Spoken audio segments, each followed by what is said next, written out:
Hello everyone, my name is Natasha Prio-Cannon. I am the Managing Director of In-House Recruitment, the largest and most engaged community for in-house recruiters here in the UK.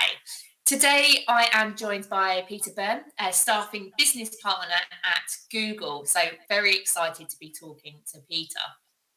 Today, we're going to be talking through some of the key challenges, some of the opportunities, and also some of the issues being faced by talent acquisition in 2020. And we're going to touch on a little bit more around talent attraction, retention, and upskilling. So, big topic coming up.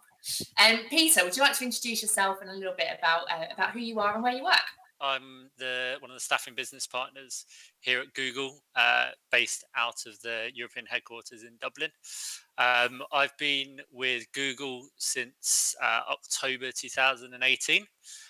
Before that, I was just under a year and a half with Amazon, and just around 4 or 5 years in a recruitment agency before that.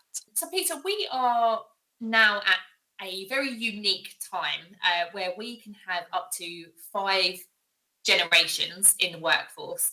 And talking about media, they all consume media in different ways across different platforms, using different skills and everything else as well. So, how do you adapt your message for talent attraction to be relevant to each generation, essentially, and attracting the right people through? It's looking at not so much, I guess, the generation point, but just looking at all the platforms of media. Because yes, there are 5 different generations in the workforce at the moment, and everyone is consuming media in a different way. But it would be negligent of us to put that down to generations as well. Um, so we need to look at the advertising space, the mass. So you know, when we think of social media, yes, it is true that you do see the more recent generations using social media pages like Facebook, Instagram, YouTube, these sorts of platforms. And so for that, we have our Life at Google pages. We have the handles with Instagram, we have the pages at Facebook, we have the YouTube videos that show people what it's like, and that's a really good tool. Especially, you tend to see um, in the younger generations there is a lot more of a focus put on values, and having that value match. And so being able to show, look, this is really what it's like working in Google, um, is really great tool as part of a media source. Obviously, as well, Google being a tech company, we do move towards more of a technology directed approach, but even then, we're looking at the messaging. So, you know, one of the most common, I suppose, typical approaches to hiring would be using job boards as a perfect example.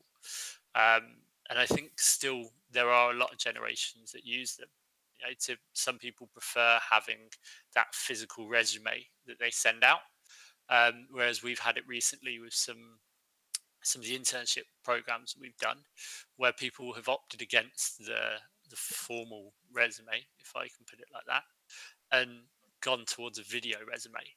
How I'd never seen that before, and it just shows again the use of media platforms and how people are looking into them more. So I think you need to really look at crafting your message to appeal to diverse candidates. So, baby boomers might positively react to mentions of your company's industry awards, or other sort of successes. Millennials may care more about personal development opportunities and the social responsibilities of companies. So I think it's using the media platforms to share the different messages whilst giving everyone that option. So I think one thing that is very strict throughout, though, is having the transparency with these approaches. And what I mean by that is when you have these, I suppose, candidate portals, if you want to call it like that,